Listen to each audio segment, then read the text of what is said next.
Assalamu alaikum wa rahmatullahi wa barakatuh. Today, inshallah, we're going to be speaking about. We've been, of course, throughout couple weeks, we've been speaking about morality. But today, inshallah, we're going to be speaking about immorality. Is it important to speak about immorality when you can actually speak about morality and then you've got the definition set? Well, in order to recognize the variants, you have to actually speak about both. So we talked about morality and we said that the basis of morality stands on knowing justice. Number one, we talked about patience because in order to act upon justice, you have to endure different pains in order to live the justice. And we talked about ifa, which is living that satisfaction. And we also talked about courage, in where we said courage is based on four matters: the confidence in what the principle that you're living in, being patient in gaining a higher principle, in gaining a better and a stronger gain, and finally being steadfast and being able to proceed to make the steps. So we talked about the different pillars of morality, but it was really important to speak about immorality as well in the same sense. In order for us to abstain from immorality, we definitely have to learn what it is. So one of the most important basis of immorality are actually four different items. So just when we talked about the basis of morality, which is knowing and of course justice, it's also on the other hand, which is injustice, or when we're talking about jahil. We're going to talk about jahil in a lot of detail. The lecture is really going to be focused on jahil because when we speak about jahiliyyah, there's really a lot to say in terms of what is jahiliyyah and what is jahil. So, yes, in one simple term, it's ignorance and arrogance, in where arrogance. Oh, la ilaha illallah. Assalamu alaikum. I was actually. La ilaha illallah. All right, we're going to be redoing this because unfortunately the rest of the people were actually not hearing me. All right, so let's do this again. Assalamu alaikum, everyone. So, today, inshallah, we're going to be speaking about immorality, because in the previous lectures we actually talked about morality. And when we speak about morality, we definitely need to bring about the counterpart of morality. And we said that the morality is based on four different items. We said morality is based on knowing justice, living justice, and two, we said morality was based on patience, and where you have to endure the pain in order to live up to the principle. There's going to be some kind of pain, and you have to live up to the principle despite all the pains. We talked a lot about patience as well. We talked about iffa and satisfaction and chastity and maintaining chastity, and what it means to give yourself a limit, to live up to a certain limit in order to maintain a certain principle, despite the abundance of probably something that you might have, or you might even afford to get. But it's learning how to maintain a certain limit. Number four, we also talked about courage, and we said courage is based on four or three different matters, which is the ability to proceed to make a certain decision, or to live into the confidence, or to live into the principle, the ability to endure the pain. So that's number two with speaking about courage, the ability to endure the pain, and of course be able to stay steadfast despite all the pains of making the decision to take something that probably has the gain later on. And when we're speaking about morality, the same concept or the same idea in trying to understand what what those matters are based on is extremely important. So when we're talking about morality, we did mention those different bases. So when we're talking about morality, we're actually going to talk about different bases because the basis of morality is different. The basis of morality are number one, jahl. Jahil is ignorance and arrogance. Two, dhulm and oppression, which is the opposite of injustice. Oh, sorry, opposite of justice. But there's actually a lot more to say on this. There, the third one, or the third basis of morality is shahwa and following desires, and of course al-ghadab, which is anger. So when we look at immorality, we're looking at these four different items. Today, inshallah, we're going to be focusing on the first item, which is ignorance and arrogance. And then in the following lectures, we'll probably be talking about, inshallah, oppression, desires, anger, and we're going to be talking about how each and every one of these can be one maintained and how we actually define it in ways in how it is in the center, or at least in the perspective of immorality. And of course, when we're speaking about ignorance and arrogance, we're actually speaking about the basis. And this is really important because when we're speaking about immorality, there's always, well, what defines immorality? The first basis of immorality is really redefining the definition, understanding the perspective, putting everything in perspective is really the basis. So when we're looking at the different philosophers in where they would speak about, well, what makes something unethical, there's the philosophy of ethics and all the different theories of ethics and what makes something as immoral or what makes something unethical, etc. I'm not going to go in details about that because we did talk about it before.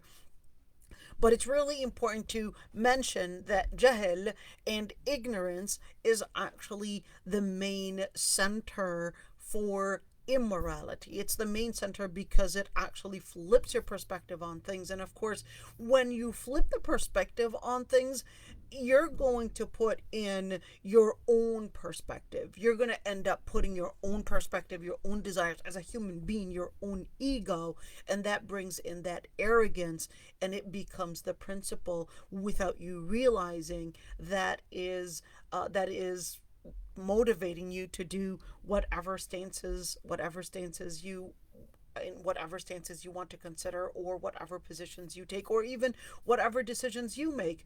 On the other hand, why is oppression and injustice the second basis of immorality? Because of the way that it leads you to wronghood and how you measure things. When we're talking about oppression, we're talking about how you are measuring, or at least evaluating, what is in front of you. Wrong evaluation actually leads to a wrong diagnose. When you're giving a wrong diagnose, then you're going to definitely give the wrong prescription. And that's the same thing even in Islam. That's why the start of understanding what makes something haq or batil is really what lens are you using to evaluate morality and immorality, because that's the only way that you're going to diagnose it as, is this oppression, is this right, is this wrong, and then therefore that's finally going to lead you into, well, what methods are you going to use in order to correct that wrong, or that illness, or whatever is in front of us. And this is really important because when we speak about many matters, in whether it's in politics or in one economy or even social issues, we see a lot of talk, and many are using a narrative. This is a social or an economical injustice, or a social injustice, and the list goes on. And without us realizing, a lot of it is really based on A lot of it is really just based on narrative. So if we don't actually have the right lens to measure things, the lens of Quran and Sunnah to measure things, you're going to come about with a wrong evaluation, and you're going to be falling in that narrative without you realizing, and then you're going to become that person that's going to be nothing but an amplifier to what is being said around you.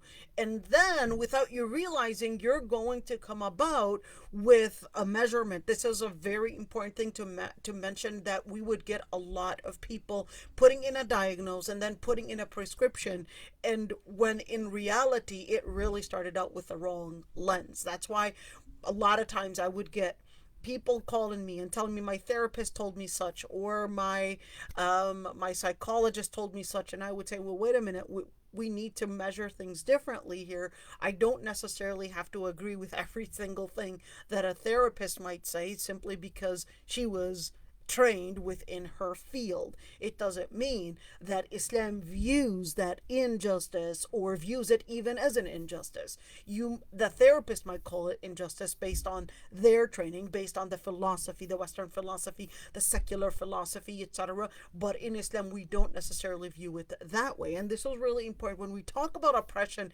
and injustice, you also need to redefine things based on the lens of Islam, and not necessarily the narrative that is laid out in public, or at least the narrative that is laid out in, I would say, in a narrative of a postmodern and a secular society. And of course, when we're speaking about injustice, we're actually talking about, again, evaluating. And if you're evaluating things wrong, in a wrong way, then you're actually going to be lacking the wisdom in dealing with that matter. So it all goes together. And of course, when we're talking about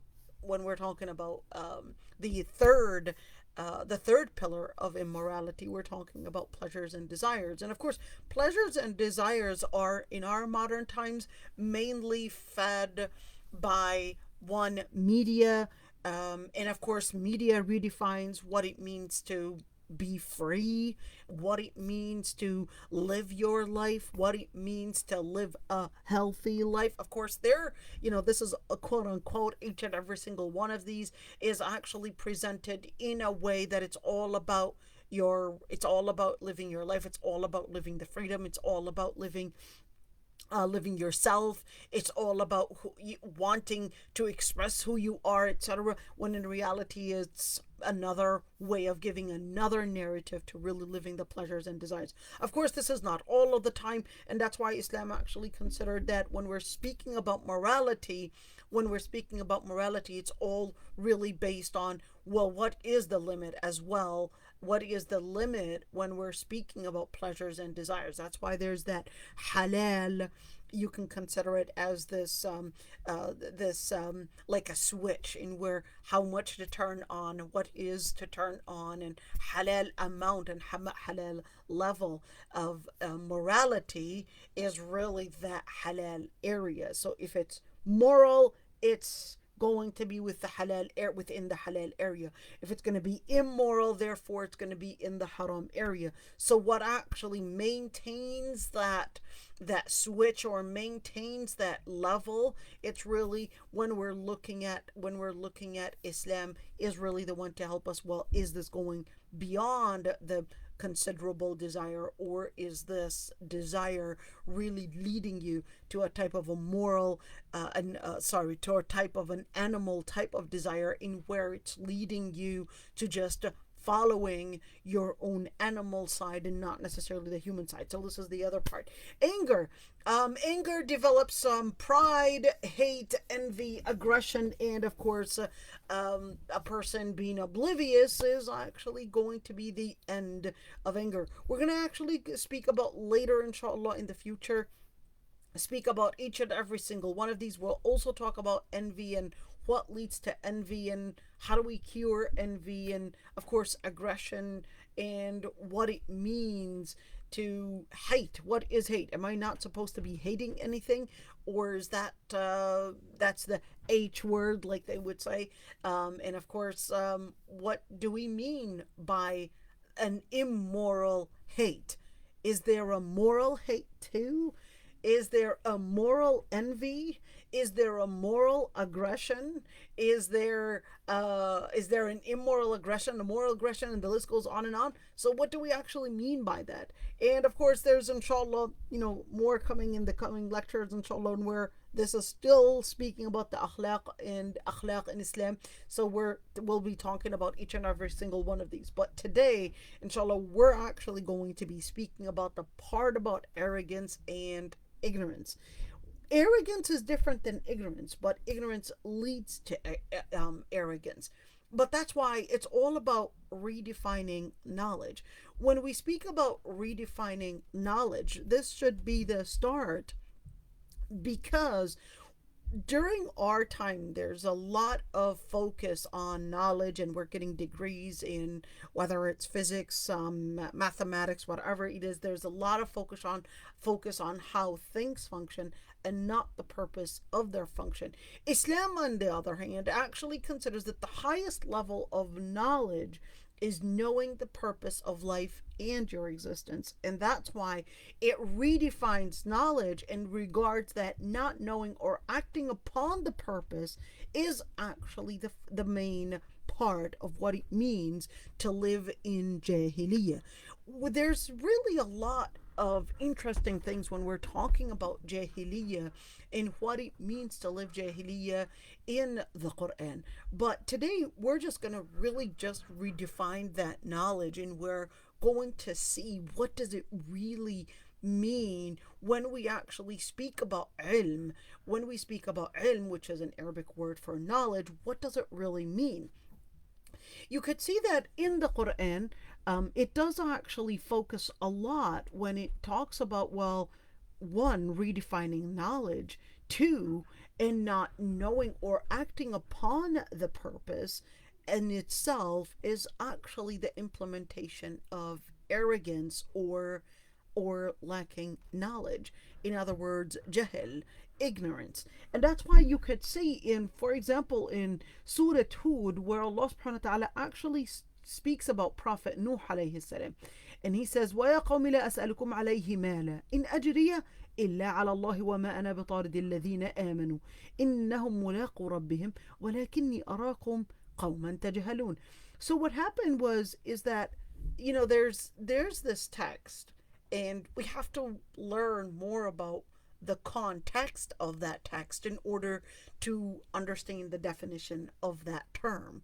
So the context of that ayah is that the people of Qawm Nuh, the people of Prophet Nuh, they were rejecting all the call and all, of course, the redefinition of knowledge, and all the call that you have to worship Allah subhanahu wa ta'ala.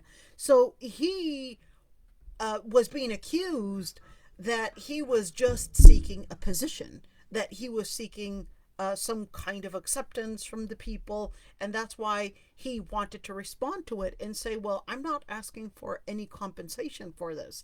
This is really Allah subhanahu wa ta'ala to compensate me for this, and I am not going to, notice that it's more like a response, and we're saying I'm not going to kick out or expel those that believe. And the reason why he responded to that was really clearly that the people were rejecting the call of Prophet Nuh because they felt that the most ones to accept his call were really the simple people, the people that were not that were not in high political positions, economical positions, and social positions, etc. And they were really the people that are simple, the people that are humble, the poor people, the people that didn't have any political positions were really the ones that were accepting the call. Which is the same thing with Prophet Muhammad ﷺ.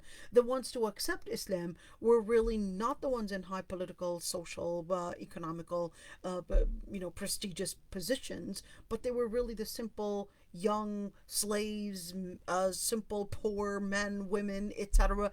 And that's why he responded with that. And he said, وَلَكِنِّي أَرَاكُمْ قَوْمًا تَجْهَلُونَ.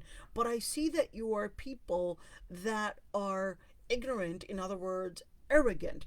Now, what is the word arrogant and ignorant, and why are they actually coming in the same sentence in many ways?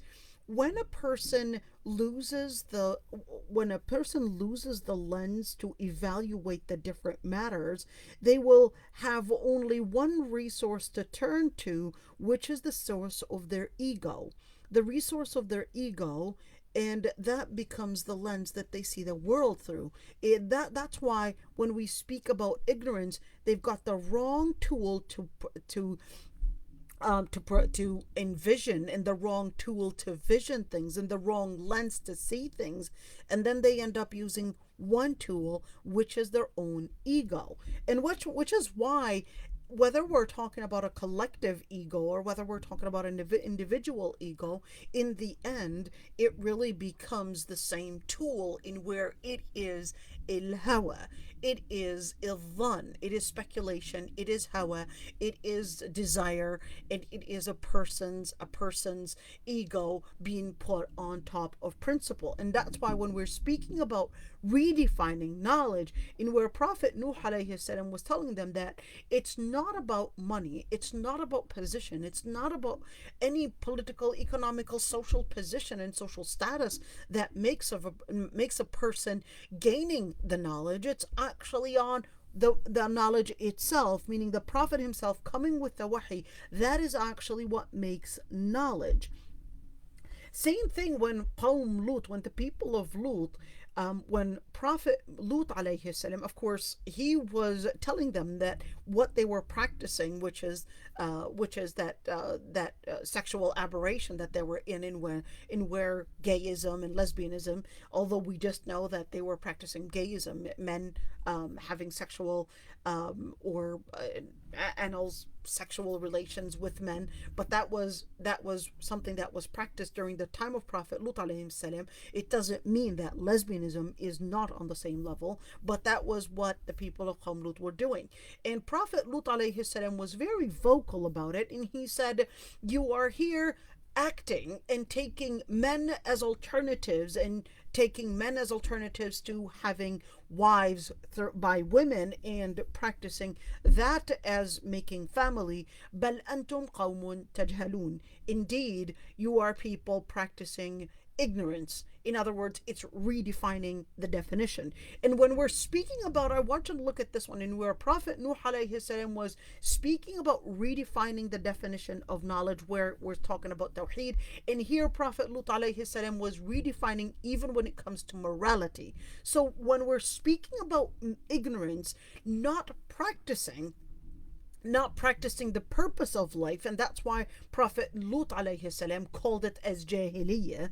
And in other ayat, he actually called it as that they're actually sufaha. He called them people that are oblivious. He called them people uh,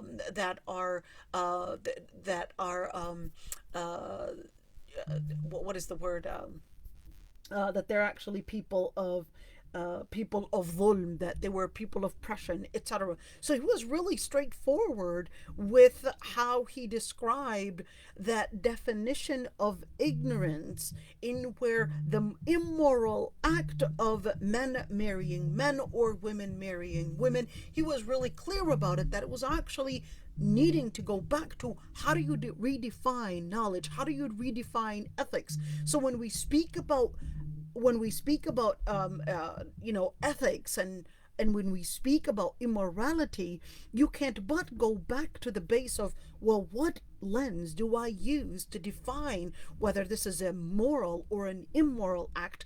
And that's why Prophet Lut alayhi salam clearly called that act as an immoral act, because it was based on the wrong lens to perceive, the wrong lens to diagnose, and the wrong lens to definitely consider in treating the situation. So he was going back to the main basis of it. قوم تجهلون. So here we see it, that whether we're talking about Tawheed or whether we're talking about the ethics. And of course Prophet Musa alayhi salam, when Prophet Musa alayhi salam, when he had Bani Israel, the children of Israel, actually cross the sea, and they had come across a group of people from Palestine, of course, the Canaanites, and what they were doing was really worshiping. They were worshiping idols. But then the people of Bani Israel, they just said, again, living that uh, the prevalent action at the time, they said, well, make us a god like their god. In other words, they wanted a god to see. They wanted a god that was something that they were able to feel. So the prophet Musa alayhi salam, he said, قال إنكم قوم تجهلون, you're people that are again living that jahiliyyah. And the reason why was really because they didn't live that faith. They didn't live that iman, in where it's not blind faith, but it's, you can see all the different evidence on the existence of Allah Almighty. So why did you think that God has to be felt in some materialistic item in front of you and not see the powers of the Lord Almighty all surrounding you and even making you who you are today? And that's why when we're looking at Bani Israel, they were given so many materialistic miracles, because their hearts, فإنها لا تعمى الأبصار ولكن تعمى القلوب التي في الصدور. It's not that their eyes couldn't see the miracles, it's that the hearts couldn't see the miracles. They were so blinded and just wanted the materialistic gain that they couldn't even see the miracles that Allah subhanahu wa ta'ala had created around them. And which is why when we see in the hadith where the Prophet ﷺ actually mentions that part of the signs of Judgment Day is actually the spread of ignorance. In the hadith, the Prophet ﷺ actually says, إن بين يدي الساعة لا أياما ينزل فيها الجهل ويرفع فيها العلم ويكثر فيها الهرج. And the Prophet ﷺ actually said in the hadith that when the last hour, the day of judgment, is near, there are going to be these days that are going to be coming where ignorance is going to be prevalent and knowledge is going to be sorry, Mishal, I hope I wasn't the one that gave you the headache. And what knowledge is going to be risen. When we speak about knowledge going to be risen, and then the consequence for that is that there's going to be يكثر فيها الهرج, where killing, crime is going to be the alternative. Why? Well, when you actually have ignorance, in other words, the wrong lens to perceive things, then the alternative to that is you're going to have immorality in action. In other words, taking us back to those ayat, when a person has the wrong lens to perceive what resource they should use to evaluate the different matters, then the consequence is really going to be immorality is prevalent. Immorality is not to be defined based on you and I, but is actually supposed to be defined based on Allah Almighty. And when we talk about يتبعون إلا الظن وما تهوى الأنفس ولقد جاءهم من ربهم الهدى, they follow speculation or they follow their desires when the Lord Almighty had actually sent them guidance. This guidance is not only in understanding who God is and what God is, but this is also an understanding what God created us for, and what is the test all about, and what the purpose of life is all about, in which, of course, in one term, it's really ethics. And that's why when we speak about redefining knowledge, when we speak about immorality, we can't start in speaking about immorality if we don't actually start with identifying and defining what makes knowledge and what makes the valid lens to perceive something as moral or immoral. And which is why you could see how the Prophet ﷺ actually clearly here connected that when jahil or ignorance and jahiliyyah becomes prevalent, when we're looking at knowledge and knowledge is then redefined, well, the alternative and the consequence to it is really crime being the alternative and being the consequence. And you could see, of course, that correlation even between, of course, immorality and ignorance, when the Prophet ﷺ actually said in the hadith, إن من أشراط الساعة أن يرفع العلم ويثبت الجهل ويشرب الخمر ويظهر الزنا.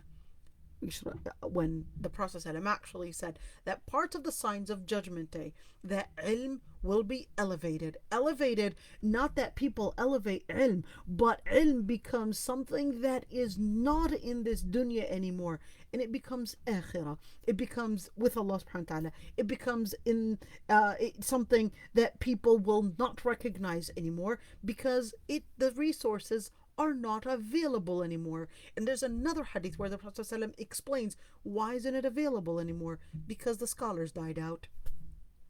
وَيَثْبُتَ الْجَهْلِ. Then the other end is that jahl and ignorance becomes the alternatives, and becomes the prevalent the prevalent action, and the prevalent act, and the prevalent resource instead. So what is the alternative? People will then act in immorality, where people will start drinking, people will also engage in zina. And of course, you could see in this hadith, well, what does drinking and zina really have to do with it? Because when you're talking about knowledge, remember the DNAIM that I always use, the Deen, the Nafs, the Aql, the Ird, the Mal, and you look at that. So when you look at Deen, when people don't head to Deen, then their understanding, which is the aql part, their understanding, their intellect, their resource to knowledge is then gone. Then when their resource of knowledge is gone, then the only things that they will be using are really their sexuality, and of course their desires. So that becomes the alternative. The desires, when the desires and their desire for entertainment becomes the alternative, then that is what will lead to the different crimes. Because, hey, if I'm going to consider your desire, then you have to consider my desire, and then what we end up with is really quarreling and fighting over one another's desire, and then we're not going to consider principle and morality, and then what becomes the target? The social justice becomes the target, and of course then we're talking about economical injustice becomes prevalent, and then the list goes on and on. What really happened? Well, people lost,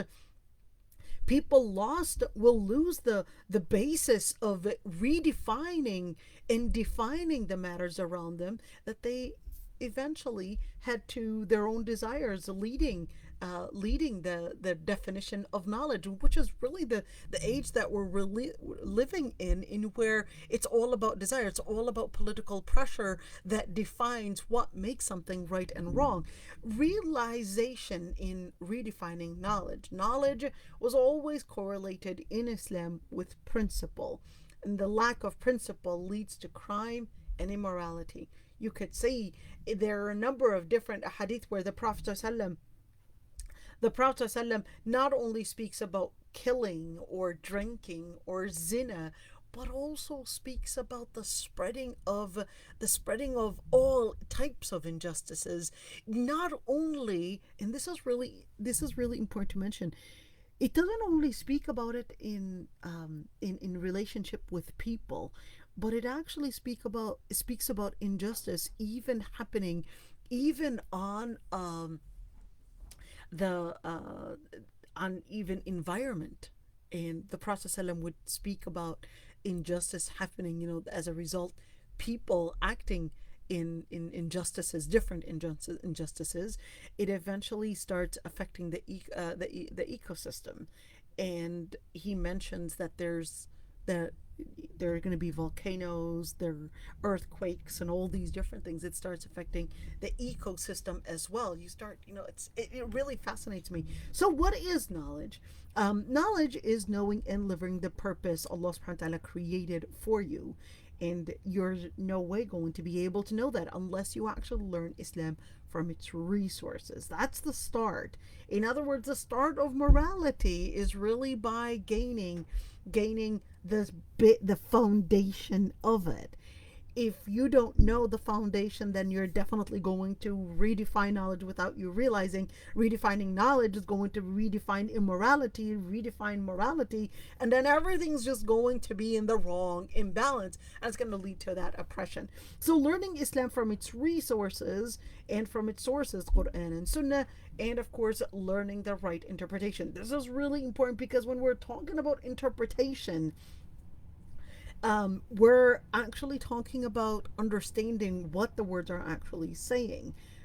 Yeah, and well, what we're today seeing very often is that unfortunately, people would read the words translated in the translation. If you're taking it out of the different contexts of Islam, that actually involves not only when things happened and how things happened, but how we even apply it, how we apply those words in the context through the lens of the legal maxims in Islam. So you can't take one hadith or one ayah and actually apply it and interpret it in your own terms. But in Islam, there are so many different ends that help you correct the lens. It's kind of like when you go to the ophthalmologist and you go to an eye doctor.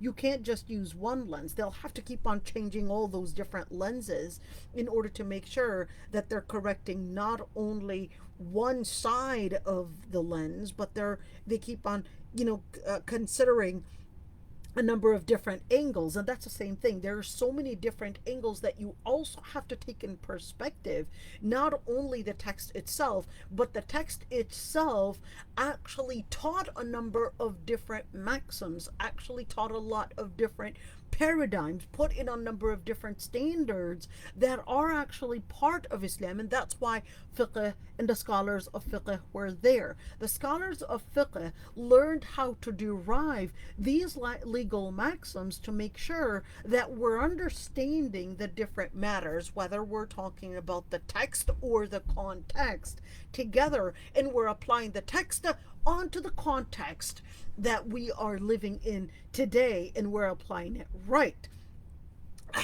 I would like to mention here the story of Abbas ibn Umar. It's so worthy of learning. So Umar was thinking to himself one day, how can this ummah be in such disunity when its religion is one?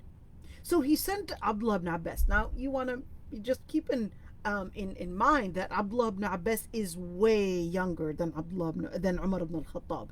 In fact, Abdullah ibn Abbas was 13 years old when Umar ibn al-Khattab was in his 50s. So very huge and very big age difference. Umar ibn al-Khattab sends to Abdullah ibn Abbas and he says, how can the nation be in such difference when its prophet, Qibla, in other words, direction for worship, and the book, in other words, the reference that they go back to, is one? Ibn Abbas responded, Ya Amir al-Mu'mineen, O leader of leader of the believers, Quran was revealed to us, and we knew why it was revealed. And after us, there will be nations that will read the Quran and not know why it was revealed. And that is when each will have his own opinion. Then that will result in the differences and certainly in killing one another. Why? Because then it becomes so many different opinions, and then what happens is that they start taking their own selves as the ones to interpret the religion based on their own desire. So Umar then scolded him. Umar, got really offended. How can you say such a thing? This is not acceptable, and just, scolded him. It's like, you know what, young boy, you don't know what you're talking about. Just got him out. All right, Ibn Abbas left. I mean, what can you do? It's Umar ibn Khattab, the last person you would want to mess with. So Umar thinks about what he had said. Later, Umar just, thinks about what Abdullah ibn Abbas said, and then asked Abdullah ibn Abbas to come back. And he said, repeat what you said again, and wanted to learn from Abdullah ibn Abbas, who the Prophet ﷺ actually called him Habru Hadhihi al-Ummah, the scholar of this nation. And the Prophet ﷺ actually makes the dua for Abdullah ibn Abbas, Allahumma faqihhu fi Deen wa allimhu at-ta'wil. Ya Allah, grant him the knowledge in this deen, in this religion, and teach him the interpretation. I want to look at these two items. علمه فقهه في الدين وعلمه التأويل. There's one thing is that when you look in this hadith, فقهه في الدين, teach him the religion itself, the resources themselves. Give him the knowledge to be able to derive the different wisdoms in this religion. وعلمه التأويل. علمه التأويل. That ta'wil is really, how do I actually apply the knowledge and put it in the context of our life, in the context of the different situations that we're living in, because this is extremely important. You can probably memorize text, but memorizing the text is not necessarily meaning that you learned how to put it in the context of our time with all the different challenges out there. So what is the problem with today? A lot of times, religion is taught as a narrative. Religion is taught by emotions and led by activists and not scholars. And religion is taught by those that are not qualified. Unfortunately, it becomes, I'll tell you a story. You know, this is real. I don't want to say who, but I had one very famous institution, very famous institution worldwide, that actually one of its leaders sat with me, and he asked me to join their institution. I said, sure, I'd be happy to join. And he just said, well, I'm going to be talking to the rest of the board, the people on the board, etc., and I'll get back to you. But I definitely want you to join because we need female scholars, etc., all that talk. So some while passed, and then he emailed me telling me that, sorry, the board rejected that you would join because they said you don't have enough social media followers. And this is the sad thing, is that social media followers becomes the currency of making somebody, are they qualified or not qualified. It is really sad to admit that during our times, that what makes somebody qualified or not qualified is not necessarily the knowledge that you have or the degrees that you had earned, but it is really how social media currency, and the social media currency is really becoming the fitna of today. And that's why today we're seeing many that are obtaining degrees from Western universities in Islamic studies. And of course, if they're obtaining degrees in Western universities, what does that mean? It's basically Sheikh David and Sheikh John that actually approved their knowledge about Islamic studies. Well, Islamic studies, you cannot actually get Islamic studies by getting it through Sheikh John or Sheikh David. It has to be through the whole narration, through the whole, let me call it, chain of narration, through all the way getting from Muhammad to Muhammad ibn Abdullah. And that's why when we look at ijazas, we're actually speaking about an ijazah where you're getting it from those that understood, learned Islam, lived Islam, and really understood it from the resources, and not from a lens where it is studying it through of, again, an area indoctrinating and, of course, reinterpreting the religion of what they wanted to call extremism and Islam. And of course, when we're looking at Western universities teaching Islam, it's all about think tanks and how they want to add. And of course, Islamic studies in Western universities is not necessarily just taught as a subjective or an objective study, but it is more of a political science study. And of course, that's when we look at the different think tanks that had indoctrinated the system. And especially when we're talking about Islamic studies and learning about global studies, it really is becoming from the angle of what suits a certain what should we call it, a certain agenda. Losing Arabic language as a resource and the tool to interpret the Deen was really a problem with today, in where, with that interpretation, although definitely we need more translated books on Islam, we definitely need more and more writings on Islam that speak to the Western mind, but going to the resources to study Islam in the resource that is what it was sent in, which is Quran and Sunnah, to study them in Arabic is extremely important, because then you are able to recognize what the terms are saying and making sure that you're not putting in your own interpretation and actually letting the words speak themselves and not you imposing your interpretation on it.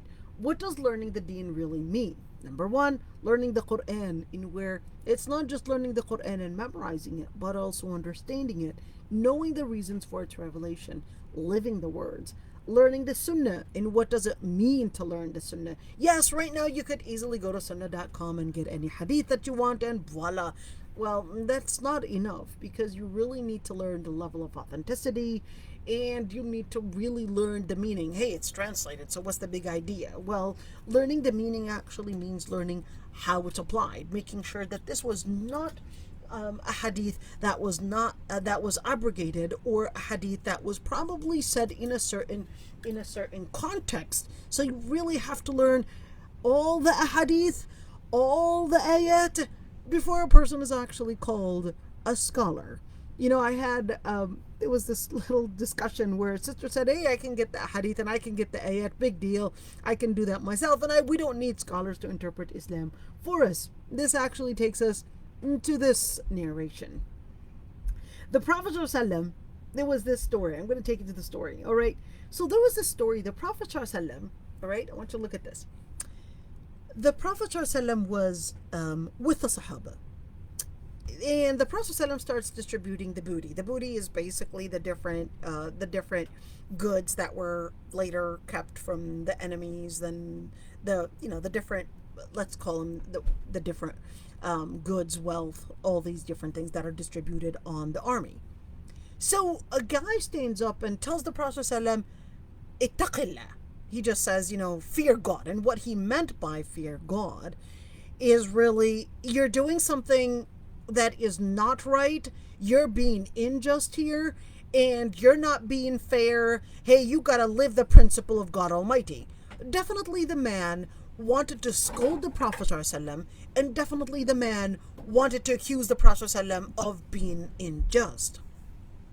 So the Prophet ﷺ responds to him, and he says, well, if I'm trustworthy on the information that was given to me from the skies, why would I not be trustworthy on a booty and a couple dollars, in other words, couple dinars, or couple treasures right there? But I would be trustworthy on what is sent to me from the heavens. So, the Prophet ﷺ was telling him, I basically implement the word of Allah subhanahu wa ta'ala. And then the rest of the Sahaba, they got really furious. Khalid ibn al-Walid says, let me just slit his throat. That's it. Umar ibn Khattab again says, let me just chop off his head. So the Prophet ﷺ says, no, don't do it. So they said again, and the Prophet ﷺ says, no, don't do it. But he taught them one very important thing. He insisted that no, you cannot kill him. And he said one very scary thing. He said, إِنَّهُ يَخْرُجُ مِنْ ضِئْضِ هَذَا قَوْمٍ. From this man, from his progeny, from the same concept as this man, there are going to be these nations that are going to be reading the book of Allah Almighty, and ratiban. Oh, you will love the recitation, but it will not exceed their throats. In other words, it won't reach their hearts. يمرقون من الدين كما يمرق السهم من الرمية. The only amount of knowledge they'll have about the Deen is really just like the glance you would get from seen a bow and arrow pass by. That's it. Not much. What did it target? What did it hit? What is it trying to get to? All that they don't really know. They just see an arrow passing by and they just take all their knowledge from that. That's it. They don't really know any further details. No understanding, no details of the legal maxims of any of that. In fact, there is another narration where the Prophet ﷺ actually said, يَقْتُلُونَ أَهْلَ الْإِسْلَامِ وَيَدَعُونَ أَهْلَ الْأَوْثَانِ. They would kill the people of Islam, they would target the Muslims, that is, and they would leave those that are worshipping the idols, or those that are idolaters. They would leave all the deviation and they will just target the Muslims. Well, I would like to just quote on that one. Definitely this is speaking of people like ISIS. There's no doubt about that. And speaking about people like Al-Khawarij, there's no doubt about that. But when you look at extremism, extremism is not on one end, because extremism is actually in both ends. One end is the total liberalism, and the other end is the total extremism of different things. In other words, it's actually in between both. And there are those that are living that liberalism that are targeting the Muslims. Oh, where was it? That are targeting the Muslims, and they're very tough on Muslims. And when it comes to those that are fighting Islam, they're so lenient with them, and it's all about mercy. And it's the same thing. That's not any different from people like ISIS, in where they're just targeting the Muslims and leaving all those that are oppressing the Muslims out there. It's really the same result. In where, no, you want to get to that moderation. Don't be tough on Muslims, but be tough on batil. Be tough on deviance. That's what you want to focus your sahem, your target on. Knowledge is not information to pour, but words to live. Which is why Ibn Mas'ud actually said, لا تنثروه نثر الدقل. He was talking about the Quran, and he said, don't pour knowledge the way that you would pour dried dates. All you're hearing from those poor dried dates is really the sound, and you're really not getting the juice of it. You're really not getting, the nutrients of it. ولا تهدوه هد الشعر.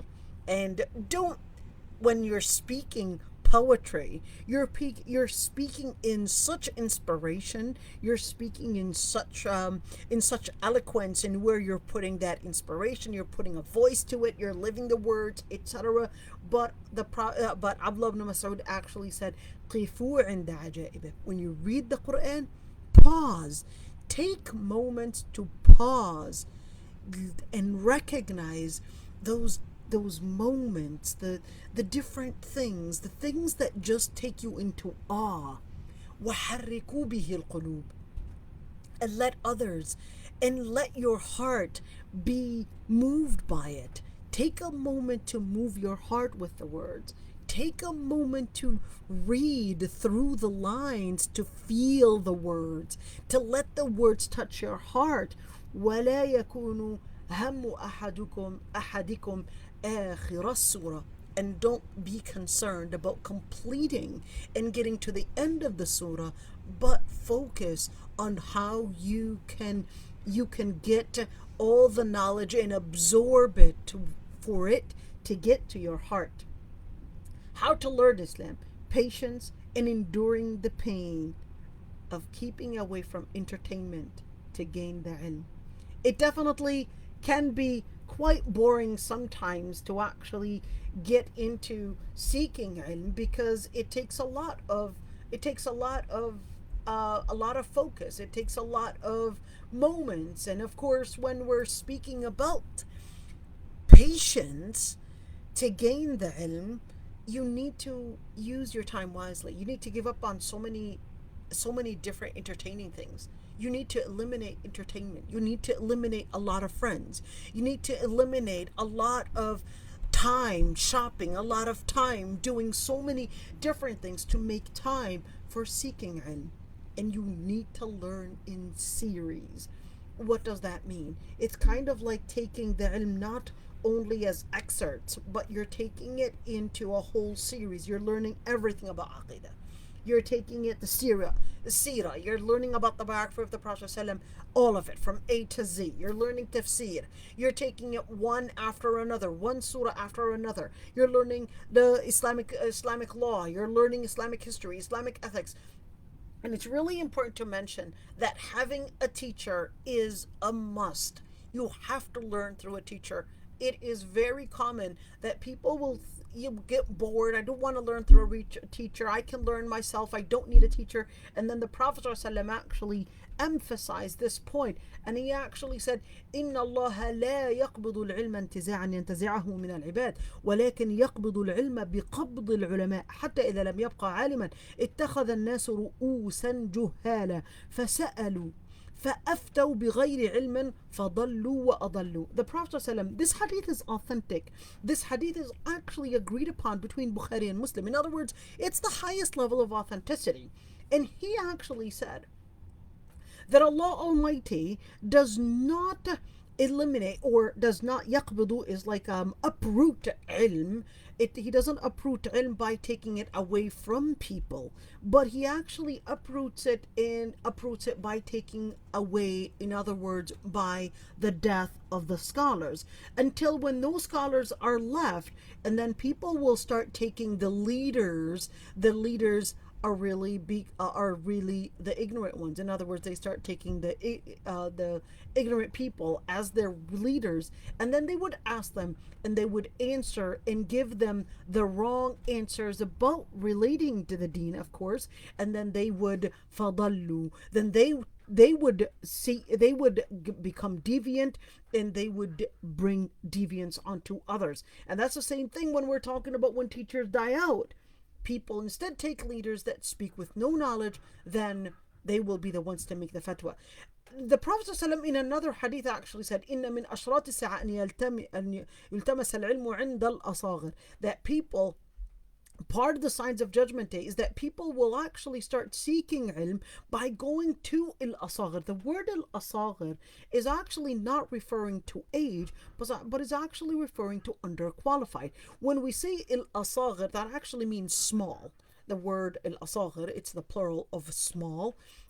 So this is not speaking about small in terms of age, but this is speaking about small in terms of qualification, in which is when you look at learning Islam today, you would go to the scholars and you will barely see people really attending their lectures. Some of the best scholars, I would follow some of the best scholars, and you'll be surprised that they'll only have 5 people listening to them, 3 people, 4 people. But the people that are way underqualified, you'll have thousands of people following them. Yes, most people are actually part of the laymen and want something that is entertaining in delivering the message. Absolutely, there is a lot of importance in having the charisma to deliver the message. There's no doubt about that. But qualification should be the focus in who we regard as deserving our focus to actually take them as the ones to learn from them. What is the danger that we're living in today, in where most of those that are considered the best of the speakers are the ones that actually speak in emotions? So they'll speak in emotions and of course attract and speak in the narrative, and most of it is really without knowledge. And that's why the Prophet ﷺ actually said that there's gonna come a time. This hadith is actually, again, it's also authentic. You could say isnaduhu sahih. And what the hadith says is that the Prophet ﷺ actually said, سيأتي على الناس سنوات خداعات. There's going to come a time where there are going to be years. They're very manipulative, very treacherous years. The one that is honest is going to be regarded as dishonest, as a liar. And the person that is a liar is going to be regarded as an honest person. And the person that is not trustworthy, he's going to be considered as trustworthy. And the person that is trustworthy is going to be considered as the person that is not trustworthy, or a thief. And I want you to look at this and how he actually considered that the basis of, defining even people, morality and immorality. And then he said, وَيَنْطِقُ فِيهَا الرُّوَيْبِضَةُ قيل وما الرويبضة قال الرجل التافه يتكلم في أمر العامة. So the Prophet ﷺ said, well, after you could see all these definitions of who really is worthy, it becomes one very important and a dangerous consequence. The person that is a ruwaybida becomes the speaker, becomes the person to be the qualified person to speak on behalf of people's matters. Ruwaybida are really the people that are really controlling today. Even the Sahaba didn't know who they were. So they said, well, who is that? And they said, الرجل التافه. The Prophet ﷺ responds that he's you could see I love this. He said, the vile and base men who control the affairs of the people.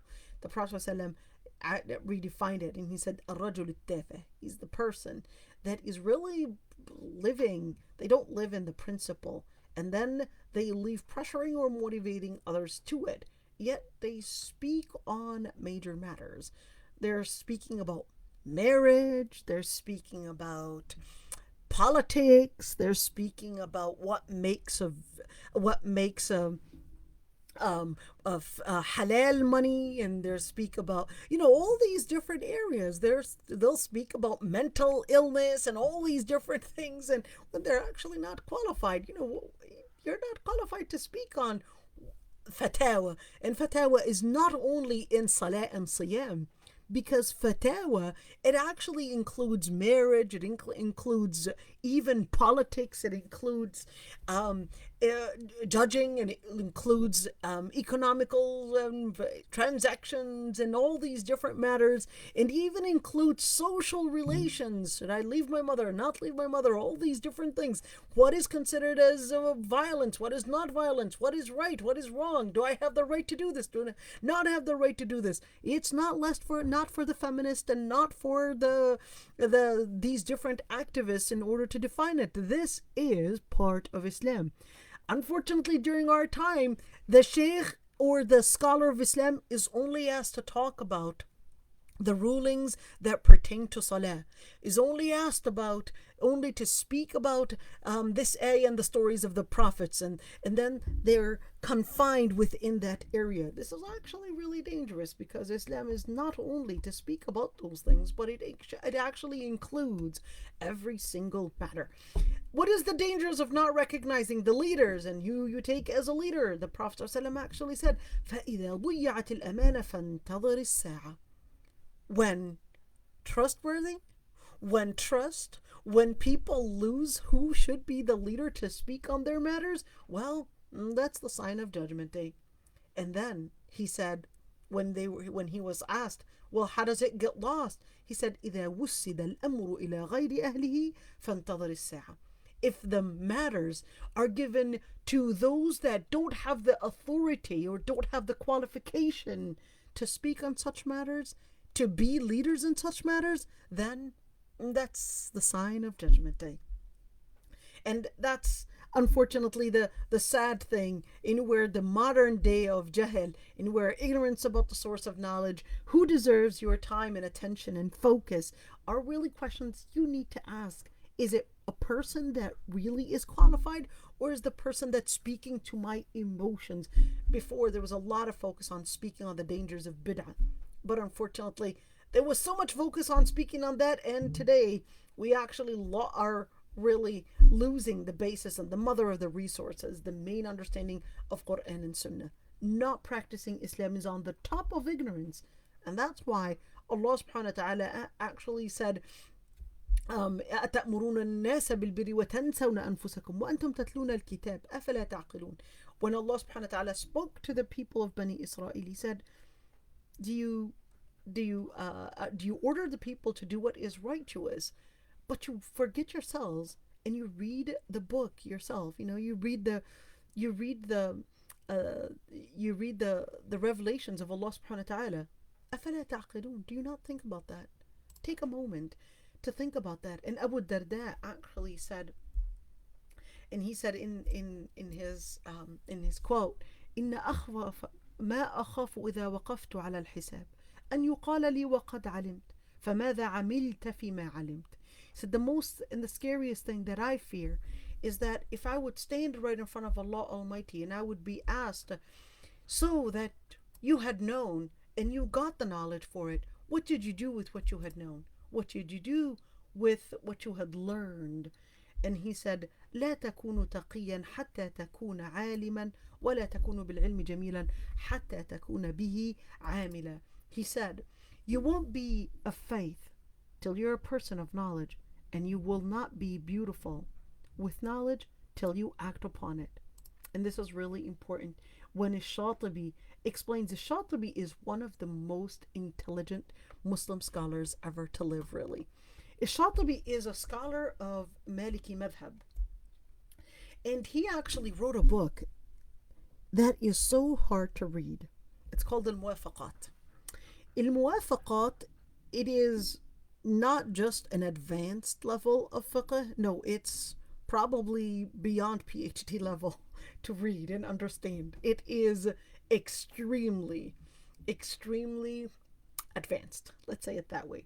And he actually said the knowledge that is considered as knowledge in Islam, that the Prophet, peace be upon him, praised in his general words, is the knowledge that prevents the person from living based on his desires and instead holds the person to living and obeying the principle, whether in obedience, whether he pushes it, whether he's obedient to wanting to live the principle, or whether he's forcing himself to living the principle.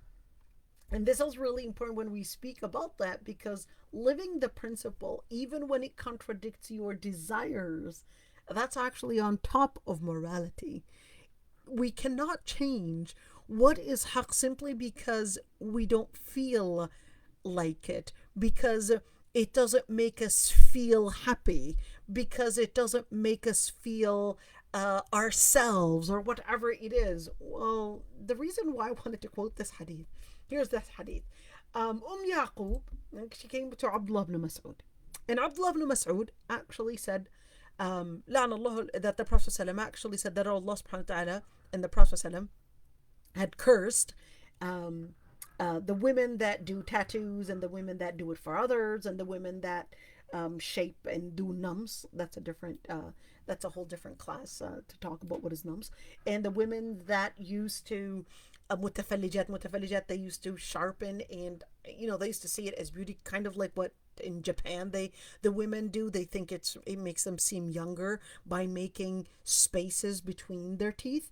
And the lady came to Abdullah ibn Mas'ud, and she said, how could you actually say such a thing? I read the Quran from cover to cover, and I did not see any verse saying that women should not be doing and shaping their brows, or shaping the eyebrows, and doing some different things with their eyebrows. So Abdullah ibn Mas'ud, he said, you didn't see it. You didn't find it. He said, no, I didn't find it. And I read from cover to cover. And he said, you didn't read. وما أتاكم الرسول فخذوه وما نهاكم عنه فانتهوا واتقوا الله إن الله شديد العقاب. I heard the Prophet, peace be upon him, say that Allah Almighty had cursed these types of women that do such acts. And Allah Almighty said, and what the Prophet has come with, then take it. And what he had forbid you from doing, then stay and abstain from it. And have religious integrity and fear your Lord Almighty, because your Lord Almighty is mighty and shadidul iqab, and his punishment comes hard. When we speak about jahl, it's really important that from jahl, considering that science brings advantages in this life and not the akhirah, what do we mean by that? Yes, it is important to learn science and mathematics, language arts, whatever have you, of course, but leaving, and this is part of jahil, is that if you're just considering science and all those different um, uh, sciences that we study in school, if you're just focusing on that and you're leaving your akhirah, this is actually part of jahil. And when you're looking at today being concerned on children's school education and living out their deen education is also a dangerous matter that results in sending the children the message that focusing on what brings you advantages in this dunya is what is worthy, and akhirah, that's supposed to be a secondary. This is the message that the child is actually learning when you're only considering just focus on your homework. Deen is to be taught later. It's okay, just focus on that. And then without you realizing, you're sending out a message to your child. And you yourself, without you realizing, you may not recognize that we're also living this within our society. And then what's the impact? Well, the impact is on our akhlaq. The impact is on our deen. The impact is on our society. The matters that require attention is learning. Of course, that learning Islam is not only for children. Learning Islam is not only by learning stories of Islam, despite their importance, but it includes all the different aspects of Islam. And be careful from studying, from leaving studying because you dislike the teacher's attitude. You will come across teachers that have great ilm, but they may really have a bad attitude. They may have some matters that you may dislike. And I've come across these. Some of my teachers, some of my professors, you loved their ilm, but you really hated their pride. Another teacher, you loved their ilm, but you really hated their meanness. Another teacher, you loved their ilm, but you really hate the way that they pick on others, or that we're all human. We're all human. I've had many professors, and each one had his faults, and you had other scholars that you might have disliked that they don't answer the questions fully, or sometimes they would ignore your questions, or some of them are misogynist, or some of them are probably rude, or whatever it is. You will come across that, but don't leave the ilm that they have because you just dislike their attitude. Don't leave it. You're leaving out, and you might be losing out on a lot of different good things. And I always say this. They would say, be a bee and not a fly that looks for the different, let's call it, the disgusting matters. And try to look at the world and even those scholars with the angle of trying to be like a bee, in where you're searching for the pollen. Search for the good things to make your honey, even when it's amongst all probably not the best things. Your duty is to search for pollen. Just be the bee and search for that. And of course, learning Arabic for the students of knowledge is extremely important. And when you're learning Arabic, you're going and you've got the keys to the most important resources. Learn about the good manners. And of course, that's the first thing to changing morality. When you learn about the good manners, you're able to recognize the wrong manners. And then, of course, you're able to recognize who deserves your company. When you're talking about morality, we all need a role model. We all need that role model. And I'll tell you, when I went to Kulit al-Sharia, I was really also wondering. I was really confused. And I, when I had seen the professors, when you see the professors and you're living with them, the honor little by little starts going away. Yes, and some of it starts going up, but some of it starts going away, because you recognize they've got faults. They may say silly things. They may they may do things that you may recognize that that's not right. So I was really disappointed. I must admit, I was really disappointed in many ways. And I started going to Sufi books, and in particular, the book Sifat al-Safwa.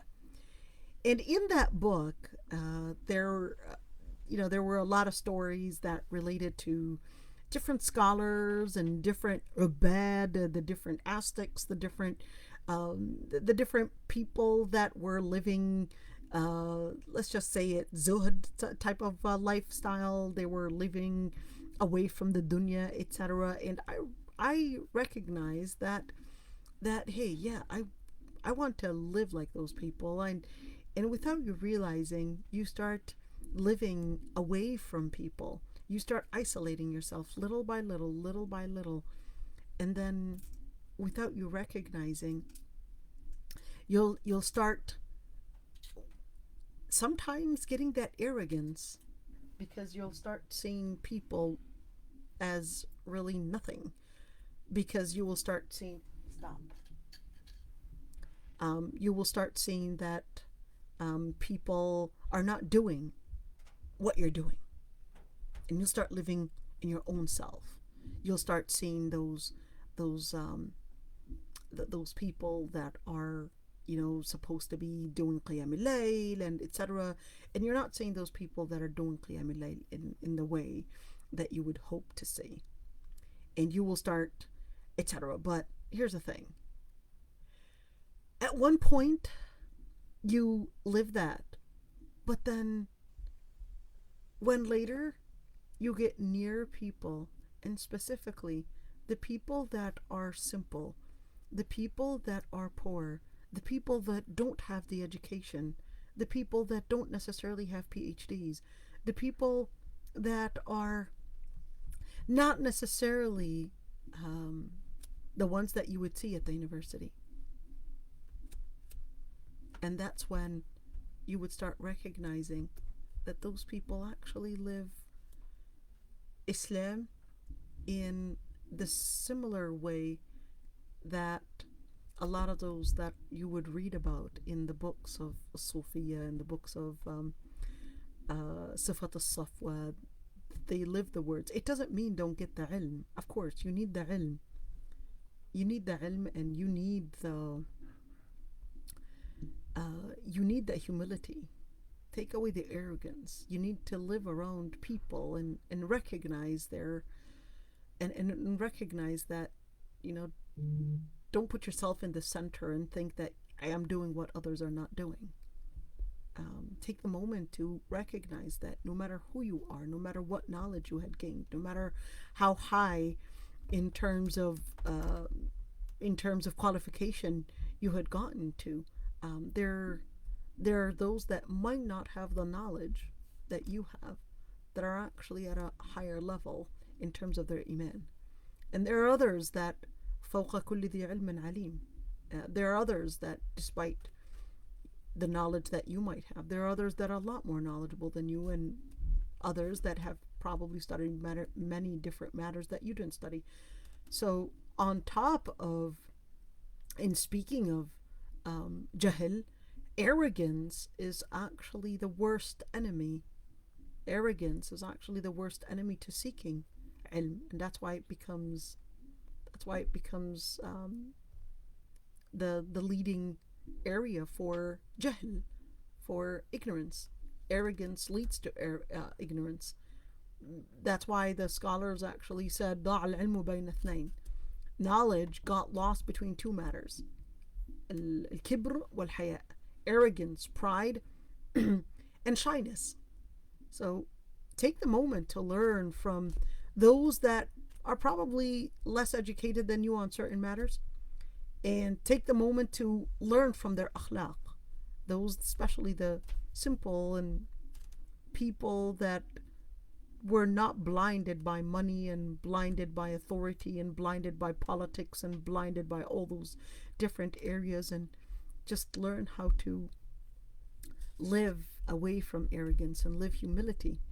And at the same time, make sure that you accompany salihin. accompanying Salihin helps you get the support and recognize what you need to change. Find a Salihin. It encourages you to imitate them. Encourages you to speak principle rather than ego. And Salihin, it flips selfishness to giving and arrogance to humility, audacity to bashfulness.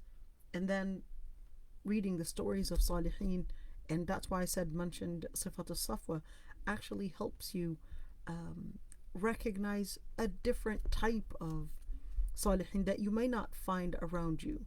You may not find these types of people in the masjid or even in your MSA university, whatever it is. So you have to sometimes just search for the Salihin and take the moment to search about these Salihin in books and take the moment to take a self, you know, you know, a moment of seclusion to actually live with these people that you wish they were around you. Allah al-Musta'an. But I'm so sorry, everyone. Sometimes I just live with my words and don't recognize the time. Jazakumullah khairan, everyone, for listening. I'd be happy to listen to anyone who would like to comment or even correct me if I had said something wrong. Maybe I mentioned something, or maybe I forgot to say something. So I'd be happy to listen.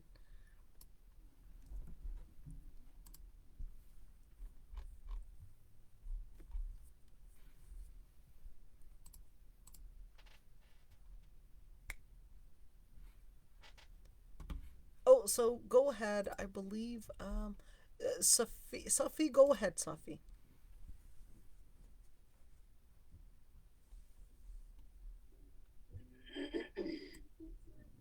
Assalamu alaikum. You hear me? Yes, we can hear you. Go ahead. Yeah. Me. I want to have question now. Now, what you say, everything you say, is very good. Mashallah. I like to hear stuff like that, and I'm really happy to hear it because sometimes I think to myself something I doing, and and then when you talk today, it kept me back to know that okay, either right or wrong. Allah Adam. But I have a question like if you doing like sunnah be before no when do adan call the four raka you do if you are work and they give you praying time and it's not enough for the four raka before do raka, so you can do it when you praying asar, or what can you do, what time can you pay the four Right. plus the So two you six? right, I understood the question. So you can make up the sunnah of duhur or make up the sunnah of maghrib, for example, at a later time if, for example, you didn't have time to pray during the designated time. You can make it up. You can even make up with it. No, you after praying asar you can do it or no? So after praying Asr, there are differences of opinions. The reason why is that when we're looking at after Asr, it is actually makruh to pray after Asr. So because it's making up, that's why they had differences of opinions. Generally speaking, and the preponderant is that you cannot make it up after Asr, but you can make it up before Asr.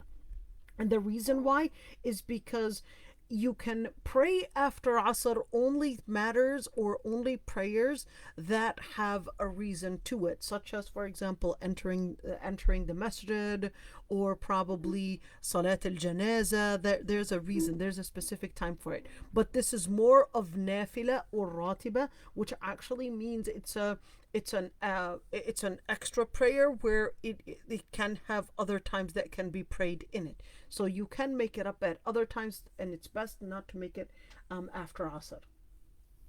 Okay, I think I'm making mistake. Okay, so how about like you can do it before duhur? You can there is a sunnah before duhur. No, that one is like after sunrise. That's different one. I'm talking about like the you can do the four raka before duhur because my work I go from seven You mean from duha? You're talking about Yeah, duha. duha. Okay. No, duha. I know you do it after sunrise. That's different one. Before, you can do it after 10. You can do it maybe 9 something or stuff. I know that one, but what I'm saying, I'm talking about the full record that I'm missing when I go pray. It really hurt my feeling that I have to leave my full record before do time. So that's So what I'm for trying to. duhur, for the sunnah of duhur, there are a hadith that speak of four before duhur and four Yeah. after duhur, or two No, before two duhur, after do. Yeah. or two. So you can do it two or four. Oh, really? Yes. No, I we the one I learned about it, like you do four before, when the Adam call, and then after do you do two, so you can do extra two after even do. You can do two after duhur, and you can do two before duhur, or you can do two and two too. So you can do two before duhur and two after duhur and four before duhur and four after duhur. That's okay. Okay, but now my question, I don't have the time because they only give for the praying time, So if you and don't have time, actually you can make it up at another time. I can make it like after Maghrib. Yes, you can. Okay, thank you. Yep. I'm All right. sorry I take the time. No, no I just problem. wanted to know. All right. Yeah. إياكم. الله يرضى عنك يا رب. So if anybody else would like to ask a question, go ahead. I guess this is brings the end of today's session. Assalamu alaikum wa rahmatullahi wa barakatuh, everyone.